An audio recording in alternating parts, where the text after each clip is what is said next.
بسم اللہ الرحمن الرحیم۔ اللہ تبارک تعالیٰ کے نام سے شروع جو بڑا مہربان اور نہایت رحم کرنے والا ہے۔ ناظرین محترم، جب اللہ تبارک تعالیٰ نے فرشتوں اور ابلیس کو یہ حکم دیا کہ وہ آدم علیہ السلام کو سجدہ کریں تو اس نے تکبر کرتے ہوئے سجدہ کرنے سے انکار کر کے کافروں میں سے ہوا، تو اللہ تبارک تعالیٰ نے اسے اپنی رحمت سے دور کر دیا اور تا قیامت اس پر لعنت فرما دی۔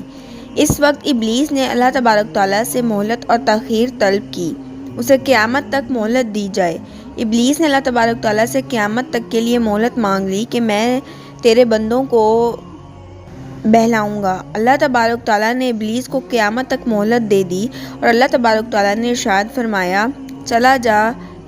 تو ان میں سے جو تیری پیروی کرے گا، تو بے شک جہنم تم سب کی بھرپور سزا ہے، اور تو اپنی آواز کے ذریعے سے جسے پھسلا سکتا ہے اسے پھسلا دے، اور ان پر اپنے سواروں اور پیادوں کے ذریعے چڑھائی کر دے، اور ان کے مالوں اور اولاد میں تو ان کا شریک ہو جا اور ان سے وعدہ کرتا رہے، اور شیطان ان سے دھوکے ہی کے وعدے کرتا ہے۔ چنانچہ ابلیس اپنی بھرپور کوشش کرتا ہے کہ بندوں کو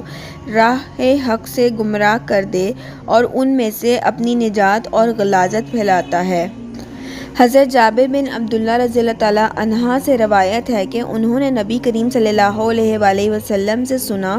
آپ صلی اللہ علیہ وآلہ وسلم فرماتے تھے کہ جب آدمی اپنے گھر میں جاتا ہے اور گھر میں داخل ہوتے وقت، کھانا کھاتے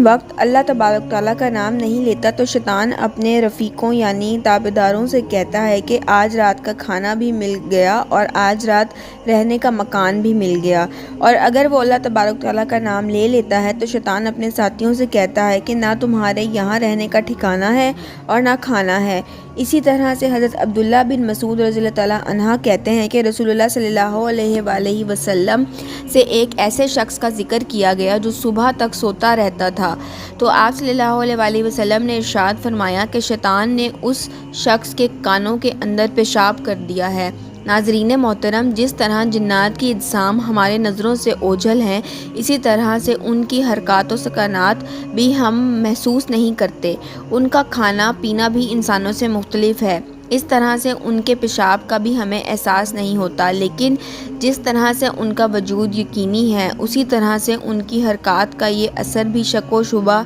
سے بالاتر ہے، کیونکہ ہمیں ان کی خبر سچے نبی صلی اللہ علیہ وآلہ وسلم نے دی ہے۔ نبی کریم صلی اللہ علیہ وآلہ وسلم کی سواری پر آپ صلی اللہ علیہ وآلہ وسلم کے پیچھے جو صحابی سوار تھے، ان کا بیان ہے کہ آپ کی اونٹنی ذرا پھسری تو میں نے کہا، شیطان کا ستیہ ناس ہو۔ آپ صلی اللہ علیہ وآلہ وسلم نے فرمایا، یہ نہ کہو، اس سے شیطان بولتا ہے اور خیال کرتا ہے کہ گویا اس نے اپنی قوت سے گرایا ہے۔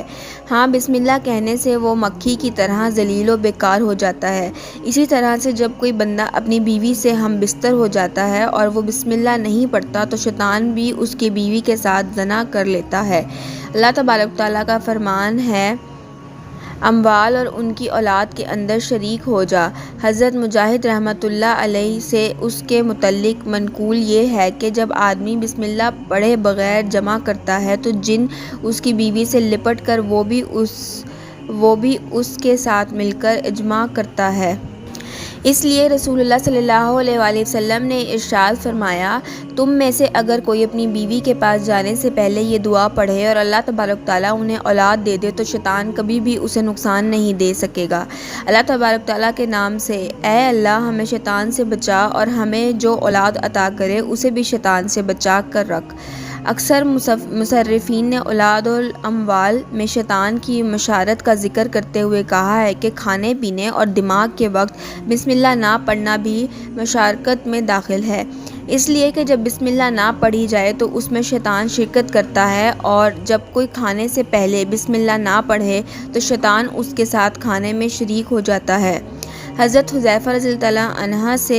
مروی ہے کہ ایک دفعہ ہم آپ صلی اللہ علیہ وآلہ وسلم کے ساتھ کھانے پر موجود تھے اور ایک لڑکی دوڑتی ہوئی آئی،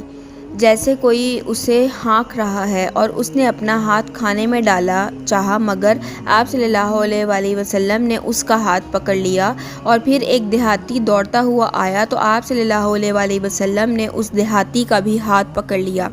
پھر رسول اللہ صلی اللہ علیہ وآلہ وسلم نے فرمایا، شیطان اپنے لیے ایسے کھانے کو حلال کر لیتا ہے کہ جس پر اللہ تبارک تعالیٰ کا نام نہ لیا جائے، اور وہ اس لڑکی کو اس کھانے پر قدرت حاصل کرنے کے لیے لایا۔ تو میں نے اس کا ہاتھ پکڑ لیا، اور پھر اس دیہاتی کو بھی اس غرض سے لایا تو میں نے اس کا بھی ہاتھ پکڑ لیا۔ قسم ہے اس ذات کی کہ جس کے قبضہ قدرت کے اندر میری جان ہے، شیطان کا ہاتھ اس لڑکی کے ہاتھ کے ساتھ میرے ہاتھ کے اندر موجود ہے۔ اور ایک روایت میں ہے کہ پھر آپ صلی اللہ علیہ وآلہ وسلم نے بسم اللہ پڑھ کر کھانا شروع کیا۔ بسم اللہ کی فضیلت اس سے بڑی اور کیا ہوگی کہ جنگ احد میں صحابی رسول